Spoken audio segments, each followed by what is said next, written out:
Welcome back and thank you for joining A Shark's Perspective. I am Kenneth Shark Kinney, your host and Chief Shark Officer. Let me tell you about an amazing sponsor who helps make this show possible. I hope that you'll take a look at Drips, the founders of conversational texting, where they use conversational AI to help you reach customers where they're most responsive, and that's on their phones. And working with major brands like 3-Day Blinds, Liberty Mutual, Credit Repair, and Gainsco, Drips is leading the way for some of the biggest brands in the world to improve engagement rates and outcomes for their prospects and customers. And now back to the show. What are you doing so that your product or service doesn't get ignored? Do you differentiate, attract, and direct? A lot of entrepreneurs and small businesses believe they are unique in the marketplace, but they often do exactly what their competitors do, and that's reflected in how they position themselves, and much of that gets ignored in a sea of vanilla. They look the same. So how do they get different? Glad to welcome back to the show Mike Michalowicz, who was earlier on episode 223. And he's the entrepreneur behind several multimillion-dollar companies, an entrepreneurial advocate, a former small business columnist for the Wall Street Journal, and the author of several books, including Profit First, Clockwork, Fix This Next, and his newest, Get Different, Marketing That Can't Be Ignored. And on this episode, we'll discuss entrepreneurs and small businesses, so-called best practices, being better than the competition and the responsibility to market, being different in the attractor factor, the learn more button, don't do vanilla, the dad marketing framework and some dad jokes, ass-kicking geeks, squirrels in the disadvantage advantage, the chairman and the boss, Angel Soft, the patron saint of marketing, swimming in Camden, two fellows that appreciate Cracker Barrel, and a lot more. So let's tune into Michalowicz the Marketer with a different kind of shark on this episode of A Shark's Perspective.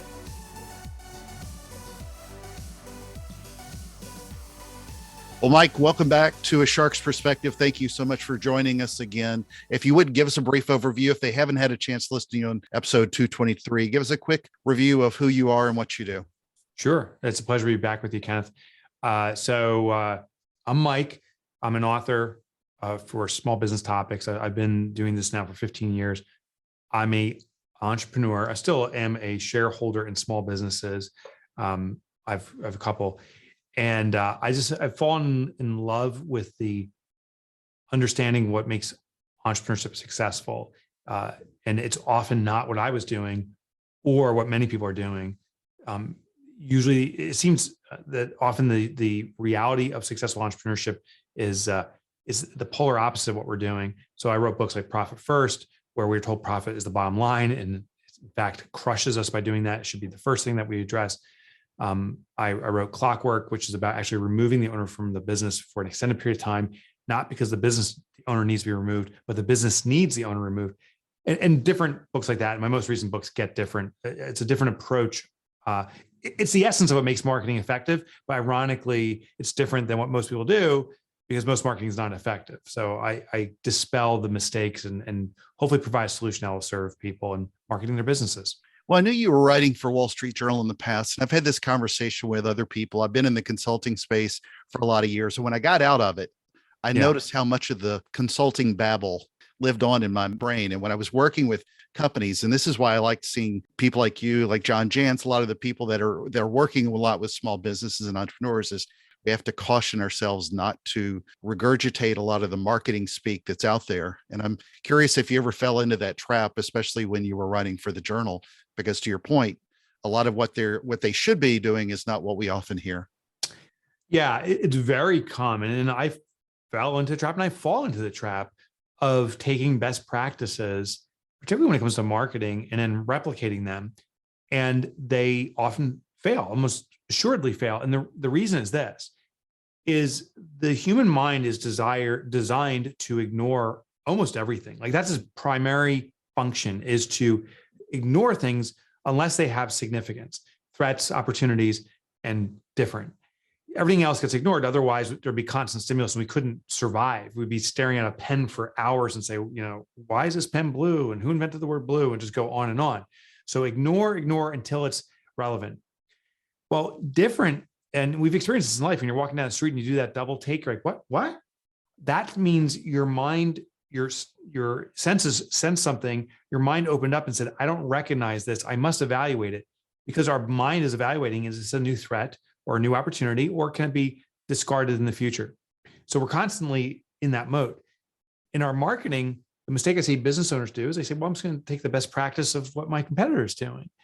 But if your prospect already has received that message and they say it's irrelevant to them, the next time they get the message, their mind already says, oh, this is of no relevance, and it gets ignored.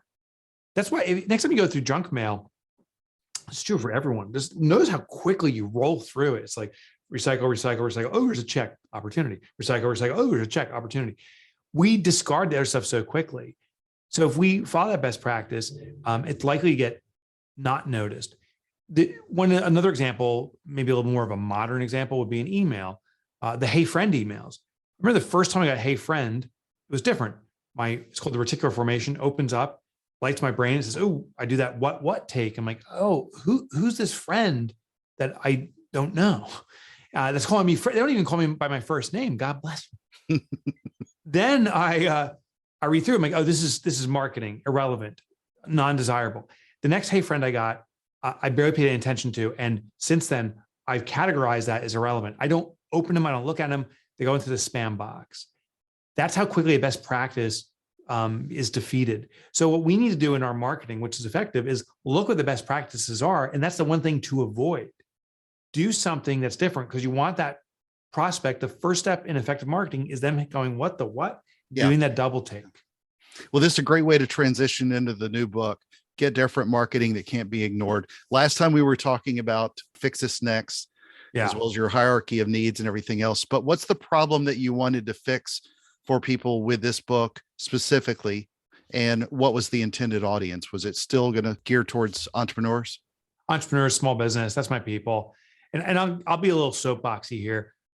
I think it happened about 7 or 8 years ago. I started asking a question I've asked now consistently to audiences when I'm speaking live or now, in virtual through the chat box. And what I ask is, are you better than the competition?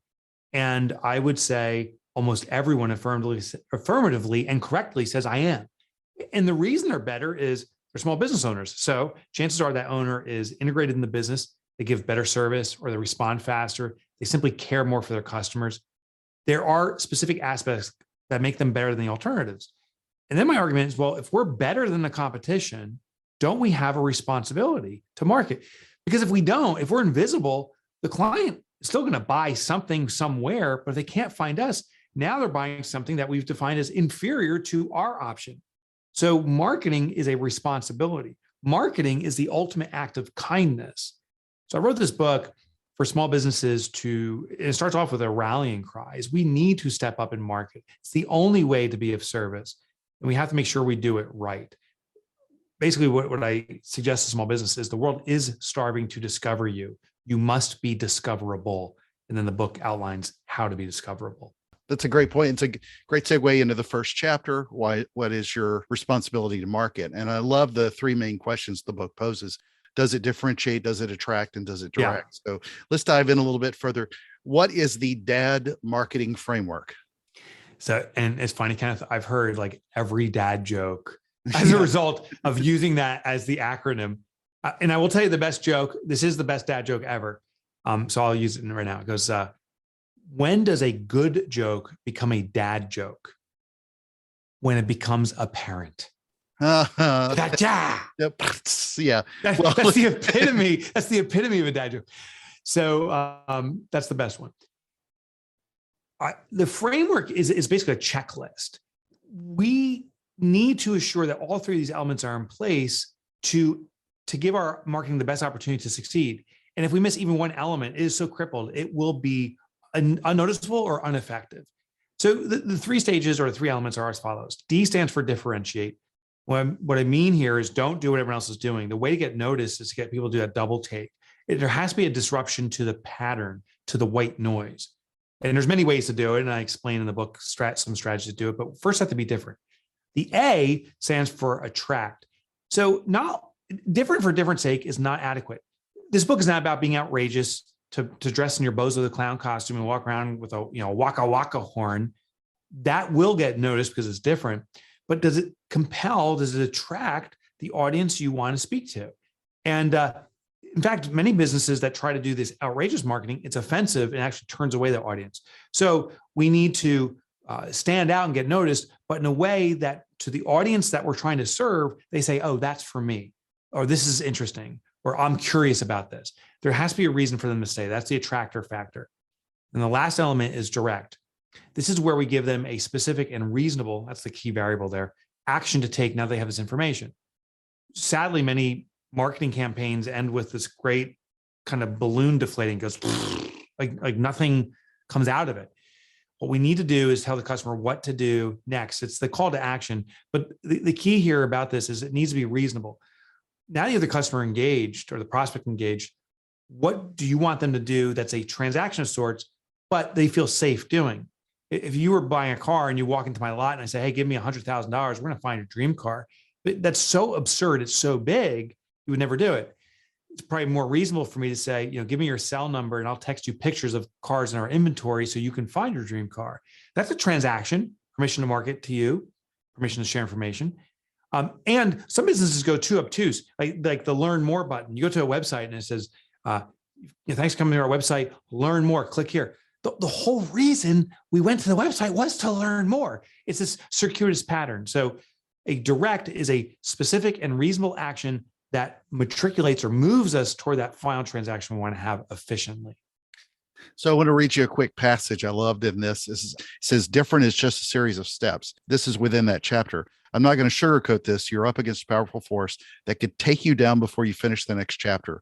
The force is the pull forward sameness. You're human, so that means you're more comfortable doing what you've already done, what other people in your industry already do. And I love that part of that chapter, but it really kind of crystallizes the groupthink of best practices as well, and how everybody aggregates to the same vanilla junk stuff that everybody else is doing. And then it gets, no wonder. Don't do vanilla, do vanilla ice. Yes. Don't do and vanilla. Then don't hire a new agency to do another take on your same vanilla. It happens over and over and over. It's the death spiral, the downward death spiral. And it's frustrating. And so what we do is we're enamored by the next big thing, which the danger is the next big thing has probably already become habituated, meaning it's already out in the market and people are already expecting it. So when you hear of like, oh, everyone's running Facebook ads, I got to do Facebook ads.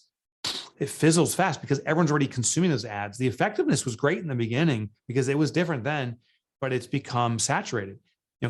So I'm thinking of social media right now, but Clubhouse was the hot thing. How's that serving you now? Is it the hot thing?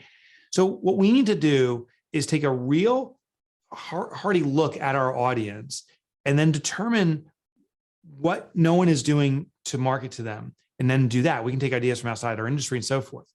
But there is this devil angel situation going on. We become our biggest impedance because standing out means you may be bothersome to someone. You may be embarrassed yourself. Maybe you'll be rejected. And my God, do we hate rejection? So this angel on the shoulder is saying, it's the ultimate act of kindness. The world must discover you because you are better. And then the devil is saying, you're going to be bothersome. You're going to embarrass yourself. You're scum. So we want to be noticed without being noticeable. We want to stand out without standing out. We want to be different without having to differentiate. And that just doesn't work. So the way over this is, first of all, really lean into the angel and realize that the only way you can care for others is if they notice that you even exist. The second thing is to do experiments. The whole book is around experiments as opposed to plans.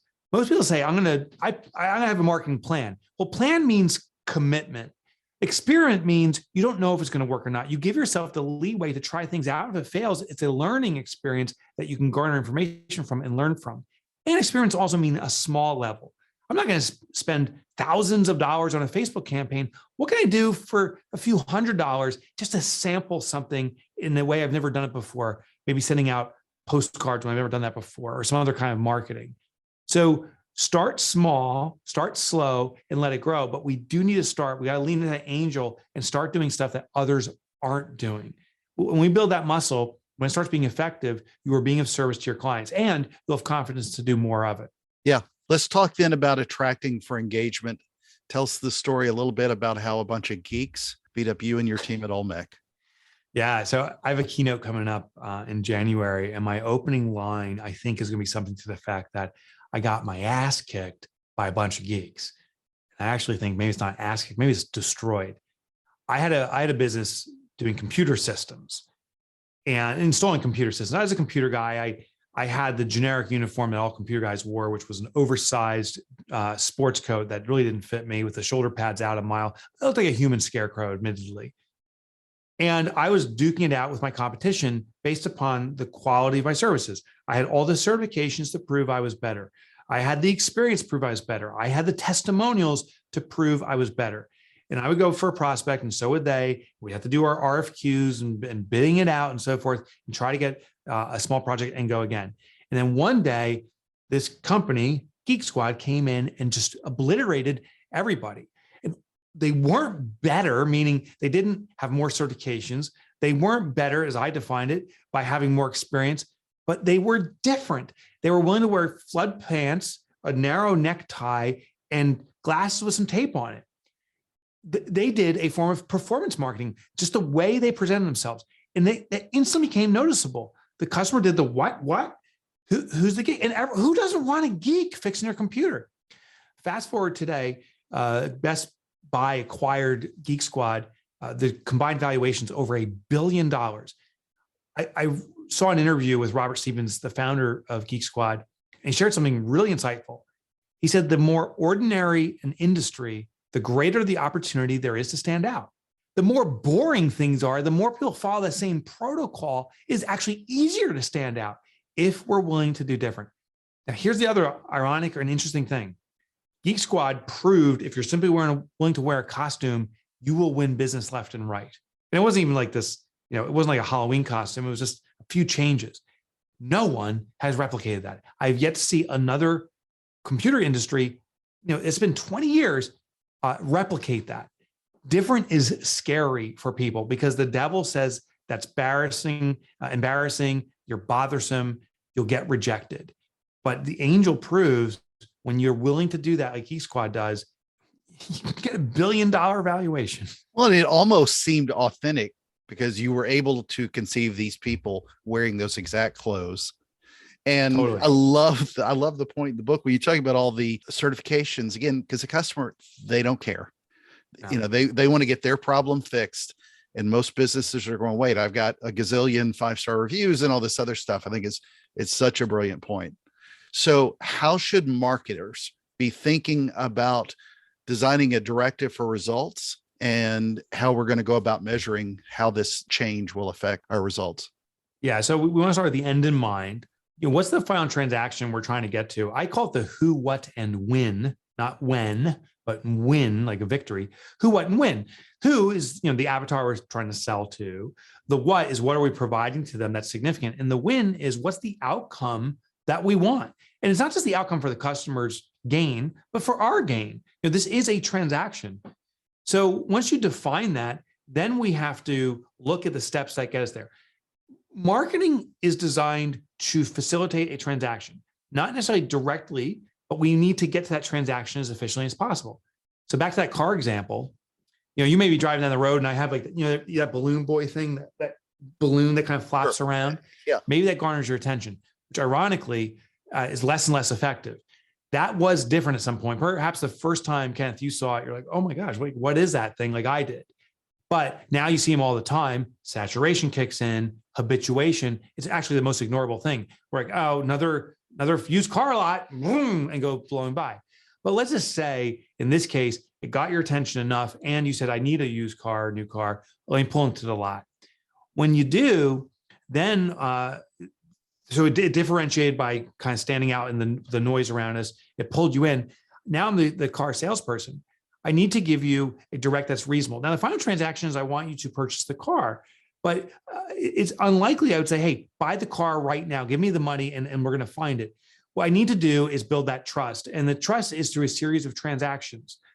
Would you be willing to give me your cell number? I'll send you inventory. Do you want to walk the lot with me? We'll walk around. Can you give me some information what you're looking for? I'll see if I can find it. Those are all forms of building trust and honing in on it. My job is to move you. It's kind of like a Goldilocks situation here, quickly enough to get you to that transaction where it's efficient, but also where you feel comfortable in the process throughout. Now, the final transaction is a big component. Like, buying a car could be a tens of thousands of dollars investment. Buying a book, like I sell a book, you can get them on Amazon sometimes for like $15. So for me, sometimes I can go right to that direct saying, pleasure to meet you. This is the book that I think will serve you. Are you willing to buy the book? It's a small risk. It's $15. It's as opposed to a 15 or 20 or 30,000 or more dollar car where there needs to be some more steps before the final transaction. Last question before we get to my fun questions again is talk about squirrels and the advantage. So you can tell I've given you some good references. I read this book. I love it. That's a good one. So I think squirrels get a bad name out there. At least for the longest time, they're frustrating me. I pull down the road and all of a sudden there's a squirrel in front of your car. You got to jump on the brakes and stuff. And the squirrel kind of laughs as it runs away. Squirrels are notorious, particularly this time of the year in the East Coast. All the acorns are down. The squirrels are out collecting them and then burying the acorns everywhere. And research shows that I think it's upwards of 80% of the acorns they bury, they forgot where they put them. So it's not an efficient storage mechanism, which you would think is a great disadvantage. But the reality is actually they are finding enough that they've stored away to sustain, and they are planting trees. Maybe they don't even realize they are, but they're planting trees, which is their habitat. So it actually brings about more sustainability for them by doing that behavior. So what we think is a disadvantage is actually an advantage. Well, when we look at our business, we may feel we have certain disadvantages. The question is, how do you flip that and make it your advantage? That's a great way to be different. With my own business, my last name as an author, Michalowicz, is probably one of the most horrific last names you can have. So what I could do is shorten my name or come up with a pen name or something like that, which most authors actually do. Like you've seen this in music. John Mellencamp went to John Cougar because no one could say Mellencamp. And then finally he owned his own name again. Well, with me, I said, okay, that's a disadvantage, hard to pronounce, almost impossible to spell. So on my website, I made fun of my own last name. It's become one of the most engaging parts of my website. You go on there and you can start playing with my name and all these different bastardizations. Well, it brings about a realness and approachability. So now when I'm out speaking or writing books, someone's like, oh, I know that guy, Michalowicz, which is one of the favorite last names that's been assigned to me and a common one when I was growing up. But people feel it's approachable. That weakness, that disadvantage now has become actually one of my stronger advantages. That's the strategy. Well, Mike, last time you were on the show, we talked about your favorite shark. I will say that Camden, New Jersey, at least you're a New Jersey guy, has a great aquarium. It's about the only thing I know of in Camden that's great, but yeah, I've never been to the Camden Aquarium, nor you can Camden. even swim with sharks there. It's one of the few aquariums in the U.S. where you can swim with sharks. But that's cool. It's that special time in the show again. Are you ready for the 5 most interesting and important questions you're going to be asked today? Yeah, in my life. Lay them on. So you're a New Jersey guy. We're going to go with best singers of New Jersey. Frank Sinatra or Bruce Springsteen? Well, Bruce, just because I was raised on Bruce. I did visit Hoboken where Frank was.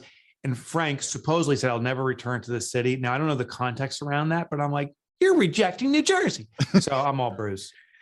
All right. Number 2, you wrote The Toilet Paper Entrepreneur. So the obvious question is Charmin or Angel Soft? Angel Soft. And we use a different term for it, which is not politically appropriate. But I'm glad I didn't ask you a bidet question then. My wife texted me. She's like, are you picking up some Angel Soft? Literally yesterday. She's like, can you pick up some Angel Soft? And I'm like, yeah, of course. Yeah. So I don't know. She's the lover and she determines what we use. So it's Angel Soft. No problem. All right. Number 3, you wrote The Pumpkin Plan. Right. So pumpkin spice latte or any other flavor of latte? Pumpkin spice. I actually really like it. And it's so funny because it's so popular. Those drinks with pumpkin spice that people kind of bastardize and make fun of it.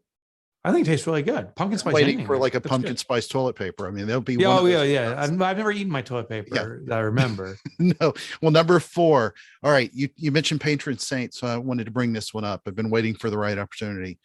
St. Jude or St. Bernardine of Siena? St. Jude. Yeah, and patron saint, that was from Simon Sinek. Simon Sinek, yeah. Well, St. Jude, greatest children's hospital in the world. Yeah. Here in Memphis. St. Bernardine, though, is considered the patron saint of marketing, PR, and speaking, oddly enough. Oh, I didn't know that. But St. Jude comes immediately. You think of having impact on the next generation. Like that place does amazing things. Many generations. All right. Number 5. Last time we talked about this, biscuits or cornbread, you brought up Cracker Barrel which I agree Apple with. butter on their biscuits. Oh my My God. God. Yeah. And they give you both biscuits and cornbread. But today's question, most important question is fried catfish or fried chicken? Oh, wow. So Delightfully good at Cracker Barrel if too. I'm at Cracker Barrel, I'm going with the catfish. That's actually my favorite meal. Is I don't do the fried, I just do the catfish broiled. So I say fried catfish at Cracker Barrel. Okay. But at my house, hands down, it's the fried chicken. KFC. We're a bit of a KFC family. No problem. All right. Well, Mike, where can people get a copy of this book? Get Different, marketing that can't be ignored. Keep up with what you're doing. See you on the speaking trail and more. Yeah. The best place to go is gogetdifferent.com. So gogetdifferent.com. The book is available there, free chapter downloads. I think the coolest thing is there's a resource with dozens and dozens of strategies of how to market differently right out of the get-go that costs nothing. You can get started immediately, even before you read the book. That's all available at gogetdifferent.com. Awesome. Mike, thank you again for being with us today on A Shark's Perspective. Thank you, Kenneth.